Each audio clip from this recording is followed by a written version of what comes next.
Halo, selamat pagi menjelang siang untuk semuanya kita. Terkhusus untuk anak-anak kami, siswa-siswi mulai dari TK, SD, dan SMP. Dan juga kepada seluruh orang tua daripada siswa-siswi kami. Hari ini adalah hari yang istimewa. Tentunya hari istimewa itu teruntuk kepada para guru kita.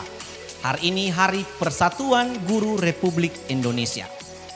Oleh karena itu kita berdoa dengan harinya PGRI hari ini, kita berdoa untuk para guru ini agar mereka tetap semangat mengajarkan setiap pelajaran yang ada dan juga tetap diberkati di dalam segala pengajaran mereka.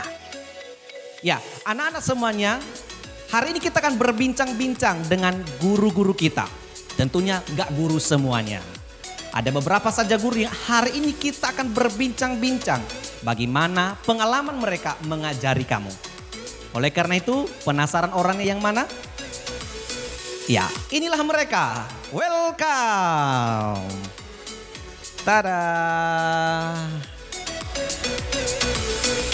Iya, selamat datang di acara talk show kita di siang hari ini untuk guru-guru di metodis ini. Tentunya acara ini tidak asing bagi kita. Supaya anak-anak ini lebih semangat belajar. Tentunya mereka ingin tahu seperti apa pengalaman Bapak Ibu dalam mengajari mereka. Oleh karena itu sebelum kita menanyakan ini, bagaimana pengalaman mereka, berbicara tentang pengalaman mereka, kita perkenalan dulu. Mana tahu ada yang belum kenal dengan mereka. Oke, saya beri kesempatan kepada Bapak yang di sebelah kiri saya ini untuk memperkenalkan diri. Ya, kita beri kesempatan. Baik, terima kasih Pak Meno. Perkenalkan, nama saya Andriadi Putra Simanjuntak. Saya mengajar SD dan juga SMP mata pelajaran Pendidikan Jasmani Olahraga Kesehatan atau Penjas di sekolah yang kita cintai ini. Terima kasih. Iya, ini Pak Andrian. Ya, dia adalah guru daripada olahraga kita. Jadi kalau anak-anak kami, orang tua daripada murid-murid kami sedang mencari guru olahraga, carilah Pak Andrian di Metodis Branda. Oke, kita kasih kesempatan kepada ibu yang ada di tengah. Mana tahu ada yang belum kenal. Yuk. Oke, terima kasih buat host kita. Iya. Nama saya sendiri adalah Yeni Desitawati Simamora SPD. Pelajaran yang saya bawakan di sekolah tercinta kita ini, pelajaran bahasa Indonesia di SMP. Terima kasih. Iya, inilah guru bahasa Indonesia kita. Kalau juga anak-anak kami ingin belajar bahasa Indonesia lebih baik lagi, carilah ibu ini. Tentunya akan memberikan pelajaran pengajaran yang baik untuk kamu. Yuk kita kasih kesempatan kepada Bapak yang ujung sana. Mana tahu ada yang belum kenal juga. Yuk beri kesempatan. Terima kasih kepada Pak Meno. Iya. Saya Lawrence Regar yang biasanya dipanggil dengan Pak Regar saja. Saya mengajar di SD yaitu pelajaran matematika. Terima kasih. Iya, Bapak yang satu ini mungkin tidak asing bagi kita jika kita memanggil marganya. Pengalaman saya selama saya mengajar di Metodis, kalau disebut Pak Laurensiu itu gak kenal saya. Tapi kalau dibilang Pak Regar kenal. Oke, oleh karena itu biarlah ketiga guru ini tidak asing bagi kita semuanya. Dan tentunya mereka punya pengalaman yang terbaik selama mereka di sini. Oke, untuk kita mengetahui pengalaman mereka. Kita kan berbicara tentang itu dan kita mau tahu apa sih pengalaman mereka. Oleh karena itu kita akan bertanya kepada mereka satu persatu. Oke? Siap? Ya. Saya mau minta kesempatan Pak Andri, guru olahraga kita di Metodis Brandon ini. Saya mau bertanya nih Pak. Mengapa sih Bapak itu pilih jadi guru? Baik, terima kasih. Yang pertama, ya memang guru ini adalah profesi yang dimana itu sudah dari panggilan hati saya dari kecil Pak. Nah seperti itu. Ya, yang kedua yang mendasari saya mengambil profesi sebagai guru adalah yang dimana guru ini adalah profesi yang besar. Pekerjaan yang besar. Artinya letak dari kemajuan bangsa ini tidak lepas dari peran guru. Wow, luar biasa ya, sekali. Ya seperti itu. Karena kita tahu terjadinya atau adanya profesi pilot kita katakan baik di pemerintahan seperti DPR, bahkan nggak usah jauh-jauh, presiden pun itu adalah orang yang pernah dididik oleh guru. Seperti itu. Nah jadi bagi saya ini adalah profesi yang besar yang dimana juga setiap orangnya itu memiliki keikhlasan yang besar seperti itu. Jadi guru itu memiliki keikhlasan yang besar seperti itu, pengabdian yang besar ya, karena gak heran kita banyak guru ketika dia tidak memiliki keikhlasan, tidak memiliki pengabdian yang besar, maka dia sebentar jadi guru akan beralih profesi. Nah seperti itu. Jadi menurut saya guru itu harus memiliki profesi yang besar. Itulah yang mendasari saya mengambil Bisa jadi guru. Bisa jadi guru Pak, seperti itu. Iya, tentunya anak-anak juga, anak-anak kami punya keinginan dan cita-cita seperti guru. Tentunya mengapa ingin pilih jadi guru? Jawabannya tadi sudah kita dengar dari Pak Andri. Tentunya ini menjadi sesuatu yang luar biasa tentunya kan. Kenapa saya harus dapat pilih jadi guru? Karena memang itu kalau kita bilang panggilan profesi yang harus kita ikhlaskan ke depan. Seorang pejabat tinggi itu bisa menjadi pejabat.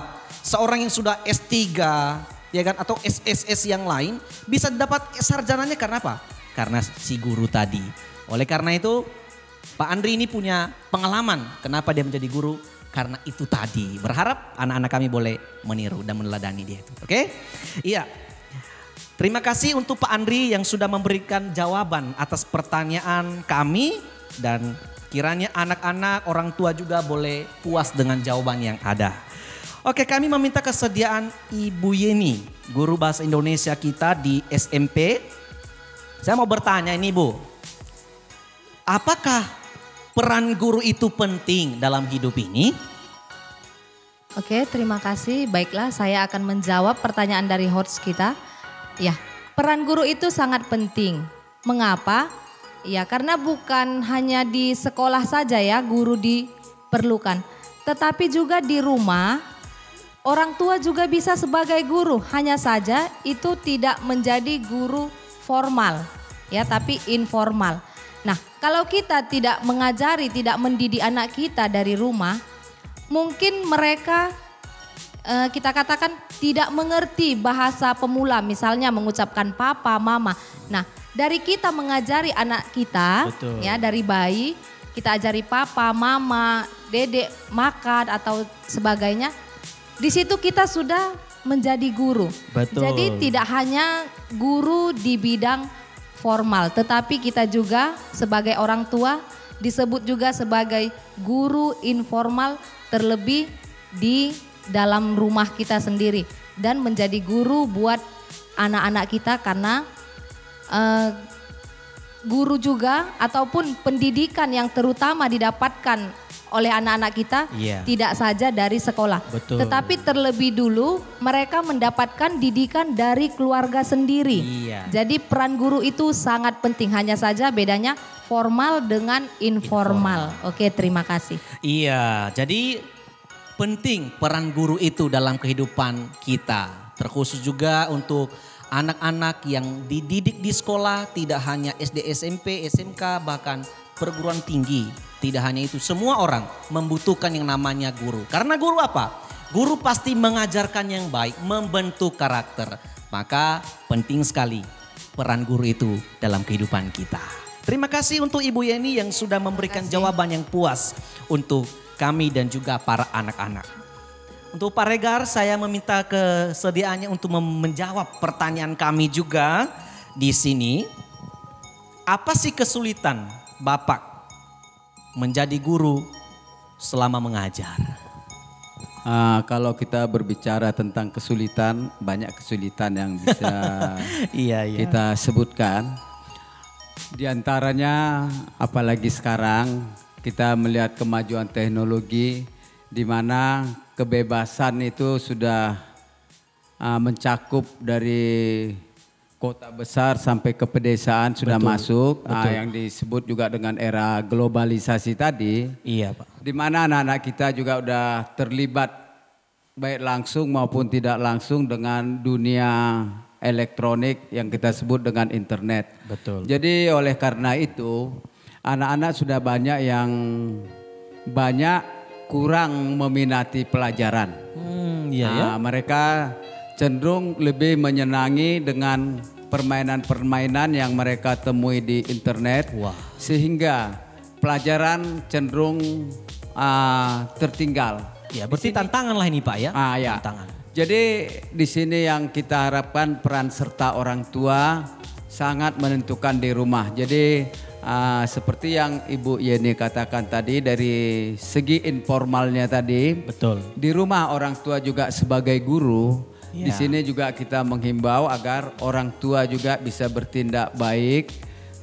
Selalu mengikuti perkembangan anak-anaknya. Dan Betul. selalu membimbing ke arah bagaimana mereka bisa mengikuti pelajaran-pelajaran sehingga mereka itu tidak terlena atau terbuai dengan indahnya permainan-permainan yang Iya. ada di dunia maya tadi. Betul, Jadi Pak, betul. saya rasa di sini kendala yang bisa kita temui, kemudian mereka itu kecenderungannya itu agak malas dalam belajar, kemudian agak ada sifat ininya membangkangnya itu Waduh. jadi lebih menonjol. Wow, gara-gara Nah, jadi pengaruh di sini- tadi Pak ya, Iya, pengaruh zaman. Di sini kita mengharapkan kerjasama antara orang tua dan guru itu alangkah baiknya, apalagi memang kayak di sekolah kita juga fasilitas untuk itu tadi sudah ada, Iya. apalagi kita sudah belajar melalui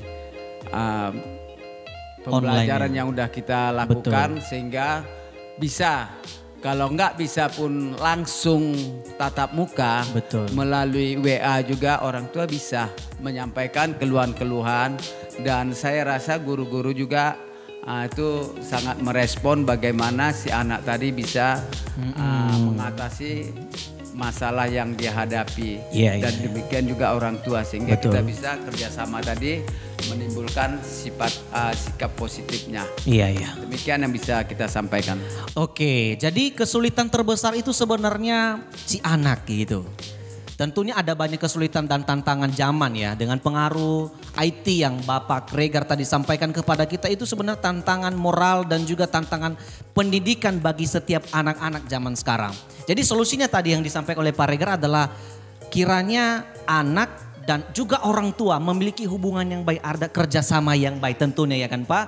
Orang tua juga tidak hanya mengharapkan guru untuk terus mengajari anaknya. Tapi orang tua juga memiliki peranan penting untuk mendidik anak di rumah.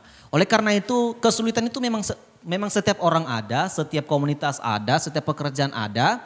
Tapi untuk mengatasi kesulitan itu tentunya kembali kepada kita. Itu ya kan Pak.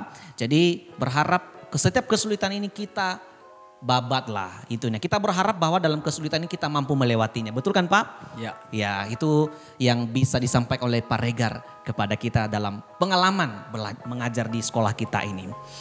Baiklah, kita lanjut dengan pertanyaan yang lain Pak. Saya berharap tidak bosan-bosan ya kan Pak, Bu. Iya, saya mau bertanya kepada Ibu Yeni. Mengapa pilih jurusan bahasa Indonesia? Tentunya kita bertanya ya kan, kenapa nggak pilih jurusan yang lain? Kenapa bahasa Indonesia Ibu pilih? Ya baiklah, saya akan menjawab. Terima kasih buat host kita lah. Saya memilih jurusan bahasa Indonesia ya tidak jauh dan tidak lepas karena di saat saya lulus di tahun 2004 ya. Ini sistem pemerintah dimulai dari tahun 2003 Pak. Wow, Ya, iya, udah dari lama. tahun 2003 ada 3 pelajaran yang diujiankan atau di UN-kan. Iya, ya. iya. Bahasa Indonesia, matematika dan IPA.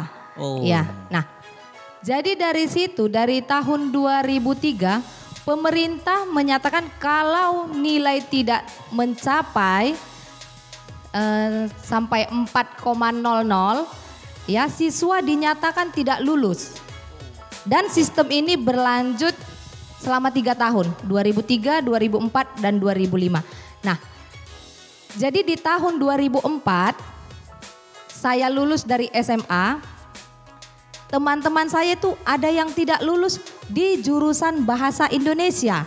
Iya, Iya, jadi Seru ini, seru. itu alasan saya memilih jurusan bahasa Indonesia. Iya. Dari kita sekolah dulu SMA di Katolik Rantau Prapat Bintang Iya, Timur ya. Oke, Nah, oke. jadi kita itu ada sekitar 500 siswa. Wow, ramenya. Ya, 500 siswa hanya di kelas 3 IPA IPS ya.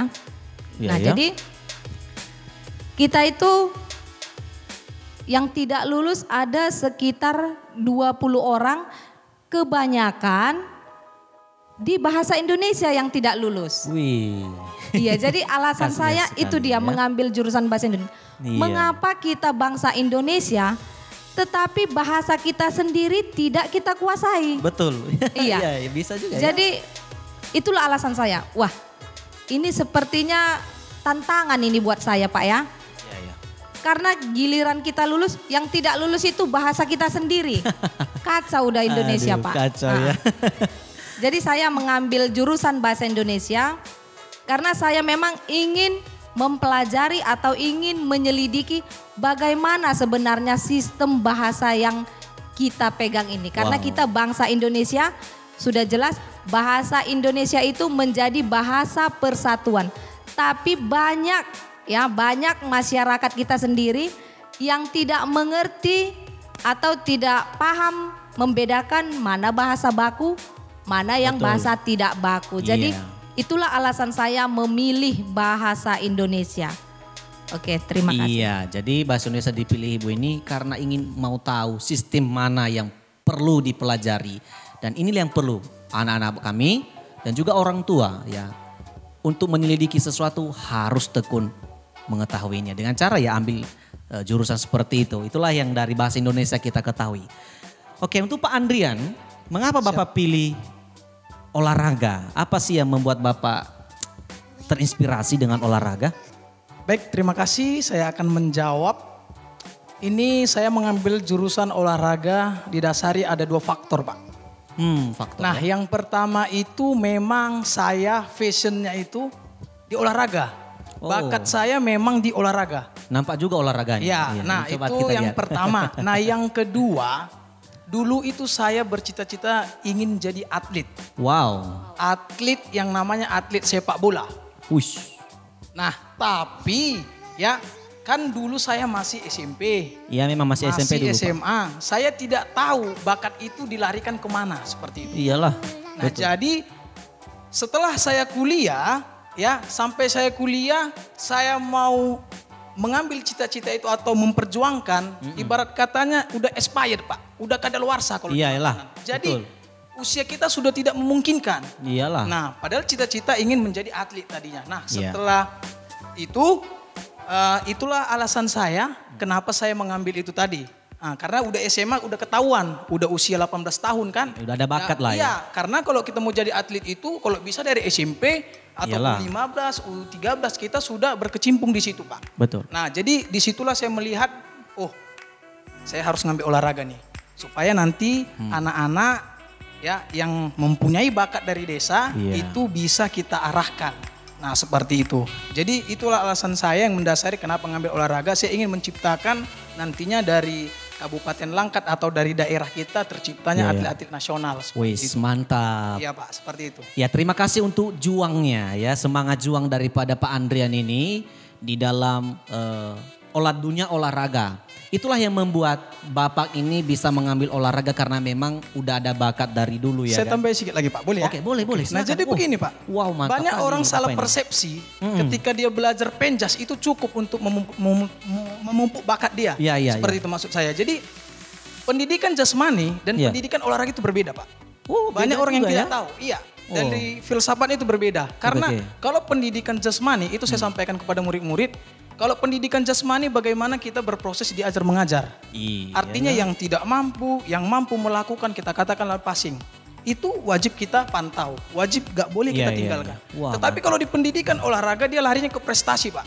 Oh. Jadi kalau yang tidak mampu siswa itu ditinggal.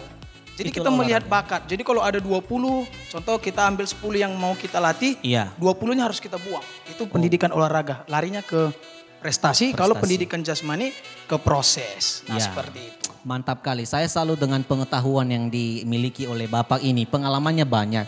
Oleh karena itu buat anak-anak kami yang ingin juga seperti Bapak ini. Ingin iseng-iseng, bukan iseng-iseng. Ada bakat-bakat di dalam dunia olahraga. Hubungi Bapak Andrian ini di nomor WA-nya. Ya. Terima kasih untuk Baik. ya, terima kasih kepada Bapak Andri yang sudah memberikan penjelasan dari maksud mengapa ambil olahraga. Oke, kepada Bapak Pak Regar ya, saya segan menyebut nama Bapak ini, entah kenapa. Saya sebut marganya saja lah ya. Oke Pak Siregar, apa sih yang membuat Bapak bisa ambil jurusan matematika, bisa mengajar sampai hari ini? Terima kasih. Kalau kita berbicara mengapa mengambil jurusan matematika ini sejarahnya agak panjang. Wah, iya ya. Nah jadi kita kembali ke masa lalu dulu lah ya. Iya. Saya itu sebenarnya basic saya bukan di keguruan. Oh ya? Ya, saya sendiri keluaran dari administrasi negara. Oh. Jadi administrasi negara Fakultas Ilmu Sosial dan Politik. Jadi ketika dulu di rumah kebetulan orang rumah kita itu juga sebagai seorang guru mengambil murid les di rumah. Oh iya. Nah jadi ketika mengambil murid les saya itu nggak setuju ya. Oh. Saya larang karena saya bilang bahwa mengajar anak orang itu adalah tujuan mulia yang seperti dikatakan Bapak Ibu Guru ini tadi. Iya ya. Kita harus bisa memberikannya dengan keseriusan, Betul, kesungguhan dan ketulusan hati kita sebagai seorang guru. Bagaimana anak didik kita itu biar maju. Iya, pasti. Jadi saya sama sekali tidak mendukung. Pertamanya begitu. Oh iya ya, oke. Tapi karena tanggung jawab sebagai kepala rumah tangga, ketika dia mengajar saya lihat-lihat ada anak yang mengerjakan, itu naluri kita itu bagaimanapun nggak bisa membiarkan yang salah ya. Betul. Kalau kita itu memberi perhatian. Iya. Saya lihat itu nggak begitu nak.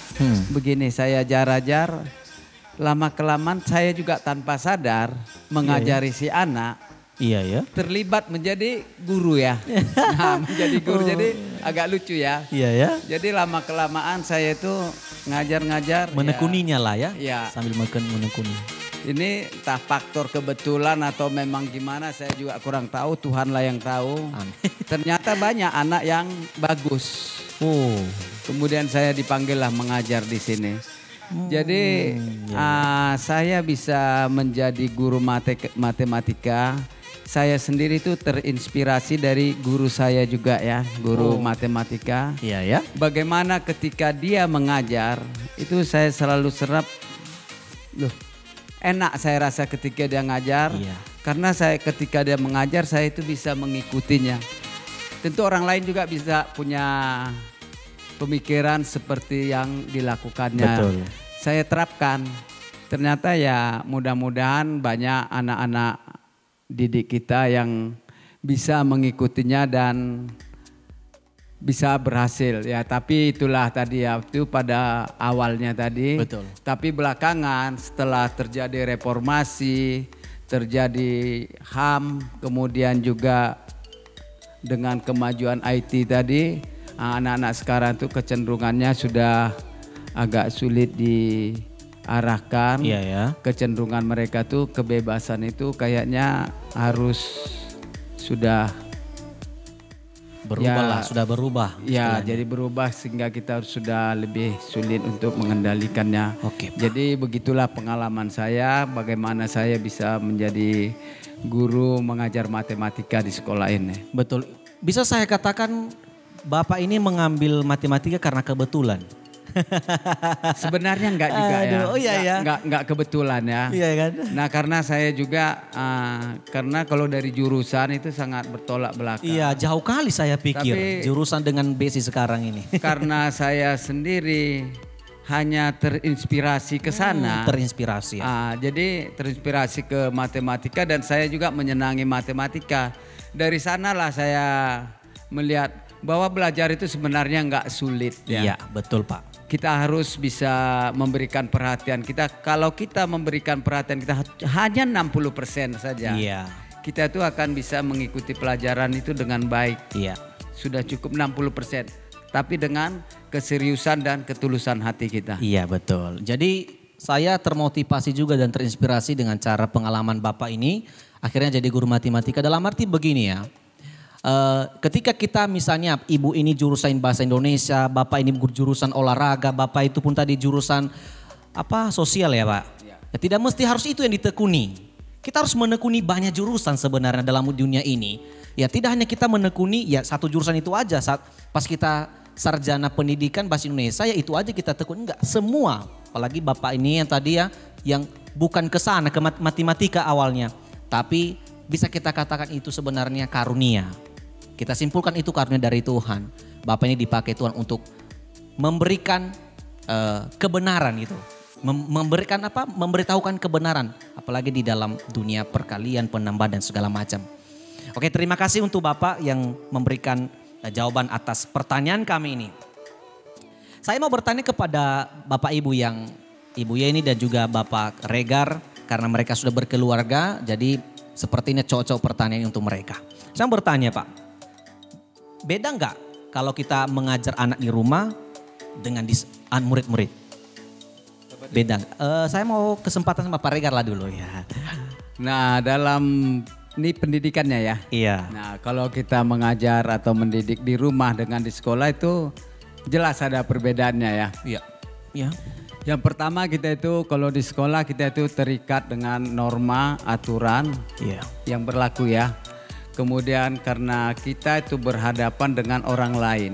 Iya ya. Nah kecenderungan kita itu lebih menahan diri ya. Lebih menahan diri. Aduh menahan diri yang perlu. Nah di sini kadang kendala yang kita hadapi. Nah mungkin banyak guru-guru tuh kelihatannya cepat tua mungkin di sana lah.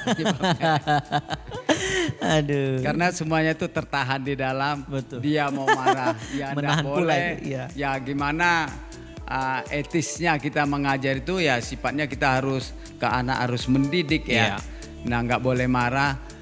Sedangkan kalau kita di rumah karena itu anak kita sendiri. Iya. Nah kita tuh misalnya marah itu bisa bebas. lepas gitu Bebas aja ya. Bebas. Nah tapi ada sebagian malah sebaliknya ya. Sama anak sendiri dia lembut, ke orang lain dia bisa lebih agak keras sedikit gitu Pak. Iya. Nah jadi tergantung, tapi kalau saya sendiri itu di sekolah itu saya tuh kecenderungannya lebih menahan diri. Iya. Bagaimana si anak itu bisa belajar kita coba. Iya. Nah cuman di sinilah satu ya. Kita berharap itu peran serta orang tua tadi ya.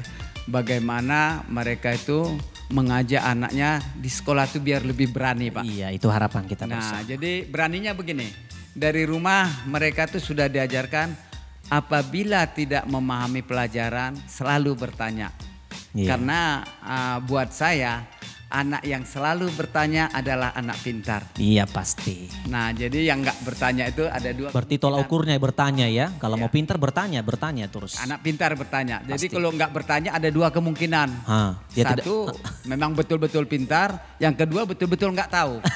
Iya betul. Oke terima kasih untuk Pak Regar atas jawaban yang ada. Tentunya ada perbedaan di dalam mengajar ya. Baik itu di rumah maupun di sekolah. Bu Yeni bagaimana?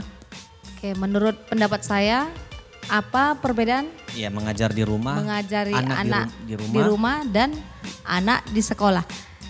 Iya, saya akan menjawab. Letak perbedaannya itu, ya tadi sudah saya katakan, kalau dia di sekolah berarti pendidikan informal ya Pak ya. Nah, maaf. Formal. Pendidikan di sekolah kita mendapatkan pendidikan formal. Jadi kalau sudah dikatakan formal, berarti di situ sistem pemerintahan pun ada. Iya. Iya, jadi jika kita mengajari seorang anak didik kita ataupun dikatakan siswa, kita tidak bisa sesuka hati kita. Iya, Jadi ingat, yang berlaku di situ ada HAM. Iya betul. Iya, hak asasi manusia. Iya. Jadi walaupun kita istilahnya kesal, marah ataupun karena anak ini tidak mampu menerima pelajaran yang kita ajarkan, kita harus bisa menahan diri. Betul. Karena guru tadi adalah mengajarkan dengan ikhlas. Iya. Jadi mau tidak mau harus. Kita memang harus ikhlas mengajarkan. Ya. Jadi sedangkan kita mengajari anak kita di rumah, ya walaupun dikatakan anak sendiri pun ada HAM-nya, ya bisa kalaupun kita hajar ataupun kita siksa anak kita, kita Ya. pun bisa kena kasus. Betul. Jadi hanya saja kita mengajarkan anak kita itu jangan seperti orang kesetanan katanya. Kesetanan pula, Jangan ya. pernah masuk setan di situ. Iya, betul sekali. Kalau marah ya wajar marah, sifat manusiawi. Iya. Nah, cuman satu, jika anak kita tidak mampu Iya, dengan betul. apa yang kita ajarkan, kita mungkin bisa pindah metode lain Iya. atau cara lain bisa kita ajarkan untuk dia mampu menyerap. Iya, betul. Jadi menurut saya beda mengajar anak di sekolah dengan anak kita sendiri di rumah. Iya. Kita di sekolah terikat dengan HAM. Iya, Iya. betul. Apalagi di zaman sekarang Pak, Kuat guru sekali. itu tidak boleh mencubit sedikit pun anak didik. Ketika ada biru saja Wow, di aturan bermain. tubuh anak murid kita sudah kena Hukum berlaku. hukum berlaku. Betul. Iya. Jadi kalau di rumah kita masih bisa sepuas ataupun semau kita mengajari, Iya. memarahi anak kita kalau tidak mampu. Hanya saja satu, jangan masuk setan. Iya, terima kasih. Iya, jadi kalau mau mengajar lagi itu, kalau mengajar itu harus ikhlas. Intinya Ikhlas, ikhlas. iya. Gak usah bedakan formal informalnya. Tentunya disesuaikan juga mental anaknya. Iya, Kalau mental. anaknya nggak mau dimarahi, kenapa kita harus paksa marah-marahin kan gitu. Jadi guru-guru ini tahu juga apa yang sebenarnya siswa ini alami ya. Jadi jangan mengatakan kenapa guru itu marah-marah. Memang karena memang ya itu yang harus dilakukan untuk kita supaya kita bisa belajar dan mampu belajar. Oke, ya saya mau bertanya terakhir kalinya untuk bapak-bapak dan ibu di sini. Ini nih ada tema nasional untuk PGRI di tahun ini. Temanya ini begini, bangkitkan semangat, wujudkan merdeka belajar. Itu temanya untuk peringatan Hari PGRI ini maksudnya ya. Yang saya mau tanya apa sih yang Bapak simpulkan dari tema itu untuk Pak Regar semua? Kesimpulan dari tema tadi, apa tadi Pak tadi? Bangkitkan semangat, wujudkan merdeka belajar.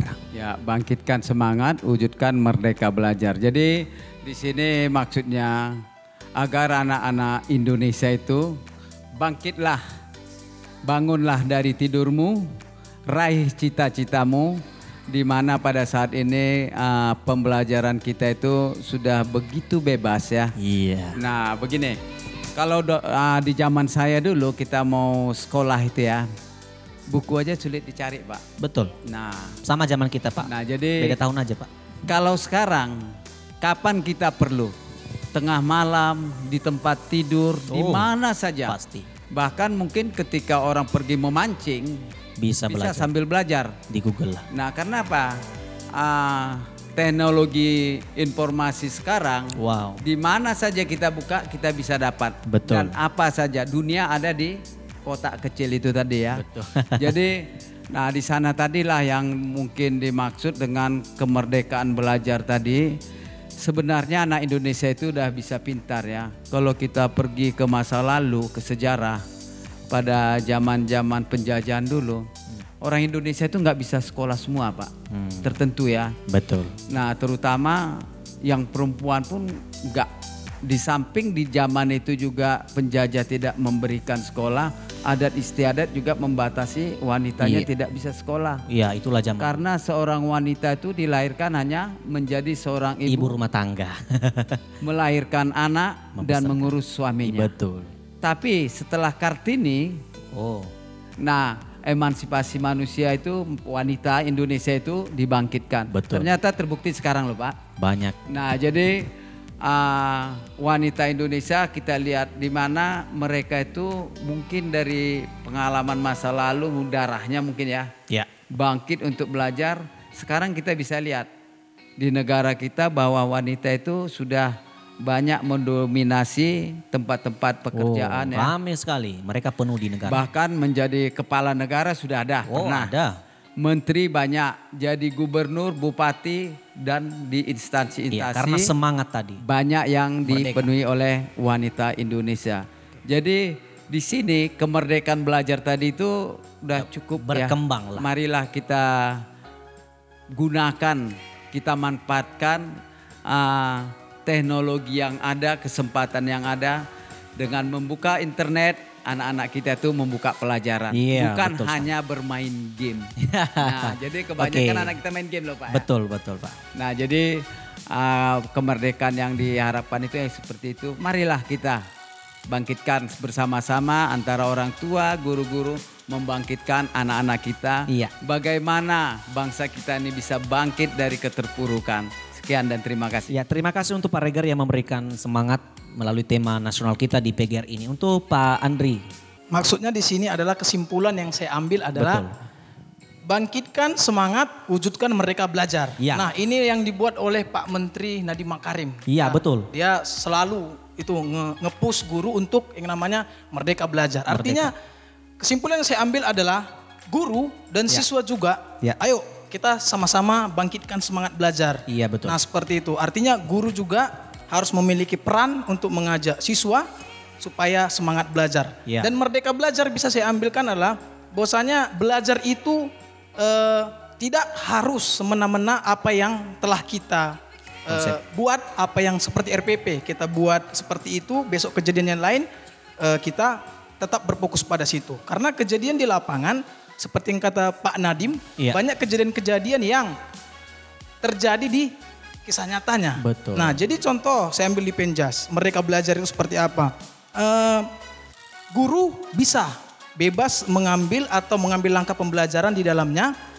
Guna apa? Yang terpenting bagi siswa tersebut. Artinya Iya. nggak ada lapangan yang memungkinkan. Kita bisa ambil yang ada di sekitar kita. Iya. Artinya tidak terfokus dari itu. Nah, jadi itulah maksud saya dari yang dikatakan Semangat. tadi, semangat belajar dan Merdeka Belajar. Merdeka Belajar. Oke, terima kasih Pak Andri yang sudah memberikan kesimpulan dari tema yang ada. Untuk Ibu Yeni saya mendengarkan Ya, terima kasih. keputusannya. Menurut saya kesimpulannya Ya. semangat Bangkitkan semangat, bangkitkan wujudkan. semangat, wujudkan merdeka belajar. Iya. Kita tahu di masa Covid ini sudah hampir 1 semester ya Pak ya kita Ya, lalui. Iya, 1 semester lebih ya, udah Ya. hampir 9 bulan. Betul. Ya. Nah, di sini kita kadang belajar tidak belajar kalau dilihat secara luring, daring gitu ya. Tergantung juga fasilitas internet yang ada di setiap pedesaan ataupun di setiap daerah. Betul. Nah, bangkitkan semangat. Jadi walaupun ataupun apa saja keadaan kita, ya, kita masih bisa bangkit belajar dengan cara apapun. Kalau Iya. tidak ada internet, seperti yang kita lihat di Pulau Jawa, mereka mengajari siswa dengan datang ke rumah siswa, dikumpulkan beberapa siswa. Betul. Jadi keadaan COVID-19 ini tidak menjadi halangan untuk kita belajar tadi. Iya. Sedangkan yang saya ambil kesimpulan dari Merdeka Belajar, tidak hanya belajar melalui buku pembelajaran. Iya. Seperti yang dikatakan Pak Regar tadi. Betul. Dengan kotak kecil itu kita juga bisa belajar. Iya. Iya, jadi kita tidak harus belajar dengan Monoton buku, lah istilahnya. iya, dengan buku mata pelajaran yang ada. Hanya saja kita tidak salah gunakan kotak kecil tadi. Iya, Iya, betul. kita tidak salah gunakan kotak kecil. Kalau memang dari buku materi pelajaran itu tidak ada jawaban, Iya. kita bisa cari dari kotak kecil tadi. Iya, betul. Iya, saya rasa seperti itu. Terima Oke, kasih. terima kasih untuk Bapak Ibu yang sudah memberikan kepuasan bagi kami dalam pengalaman belajar dan juga setiap pesan-pesan moral untuk kita semuanya dan juga terkhusus untuk anak-anak kami. Jadi saya mau minta 1 orang. Jadi di antara Bapak ini 1 orang saya minta untuk memberikan harapan terbesar. Saudara mengajar murid-murid. Saya mau minta kesediaan Pak Regar karena dia adalah guru tertua kita di sekolah ini. Apa harapan terbesar Bapak ketika Bapak mengajar murid-murid ini? Ya terima kasih. Harapan kita anak-anak didik kita itu terutama di perguruan Kristen Metodis yang ada di Pangkalan Berandan, di mana mungkin satu-satunya perguruan Kristen yang ada di Kecamatan Babalan. Saya sangat mengharapkan anak-anak didik kita itu giat belajar, tekunlah belajar, karena kemerdekaan dalam belajar itu ada di tanganmu. dan cita-cita yang ingin kau raih pasti bisa. Amin. Nah, kemudian naikkan harkat martabatmu, keluarga, kemudian tidak terlepas alma matermu atau tempatmu sekolah bisa terangkat namanya sehingga kita dikenal masyarakat di lingkungan kita. Sekian dan terima kasih. Oke, terima kasih untuk Bapak dan Ibu yang sudah memberikan kepuasan sekali lagi kepada kami dan juga secara khusus untuk anak-anak di rumah yang saat ini menonton dan juga para orang tua. Kiranya setiap pesan-pesan moral apalagi tentang harapan terbesar guru-guru yang menjadi pengajar kamu selama ini mengharapkan kamu tetap giat belajar, semangat belajar dan juga menjadi anak-anak yang bisa dipakai di kemudian hari. Tidak hanya sekarang tapi di kemudian hari. Timbalah ilmu sebanyak-banyaknya. Ambil yang baik, buang yang buruk. Bisa? Oke, terima kasih untuk Pak Andri, Ibu Yeni, Pak Regar yang sudah ada kesempatan boleh berbicara dengan kami. Saya mengucapkan ya Hari PGRI untuk seluruh Bapak Ibu guru Perguruan Kristen Metodis Indonesia. Tuhan memberkati. Shalom.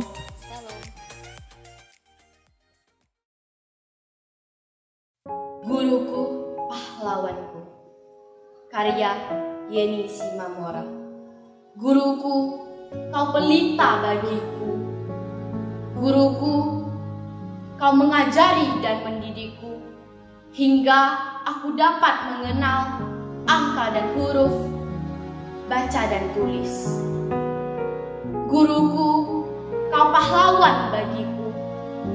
Tiada pernah kau rasa lelah mengajari dan mendidikku.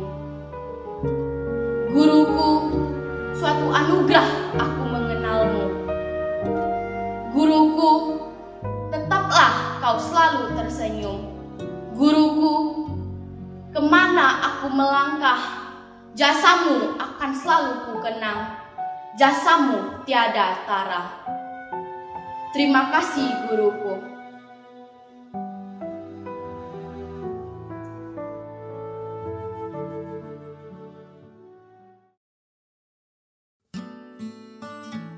Happy Teacher's Day. Selamat Hari Guru. Selamat Hari Guru. Selamat Hari Guru ya, Bu. Selamat Hari Guru. Selamat Hari Guru. Selamat Hari Guru. Selamat Hari Guru. Selamat Hari Guru. Selamat Hari Guru. Selamat Hari Guru. Happy Teacher's Day. Happy Teacher's Day. Selamat Hari Guru. Happy Teacher's Day. Selamat Hari Guru. Happy Teacher's Day. Guru buat Bapak dan Ibu guru. Selamat Hari Guru. Selamat Hari Guru. Happy Teacher's Day. Happy Teacher's Day. Selamat Hari Guru. Selamat Hari Guru. Selamat Hari Guru. Selamat Hari Guru. Selamat Hari Guru. Selamat Hari Guru. Selamat Hari Guru. Hari Guru buat Bapak dan Ibu guru. Selamat Hari Guru. Selamat Hari Guru. Selamat Hari Guru. Selamat Hari Guru. Selamat Hari Guru. Selamat Hari Guru. Happy Teacher's Day. Happy Teacher's Day. Hari Guru. Selamat Hari Guru. Selamat Hari Guru. Selamat Hari Guru.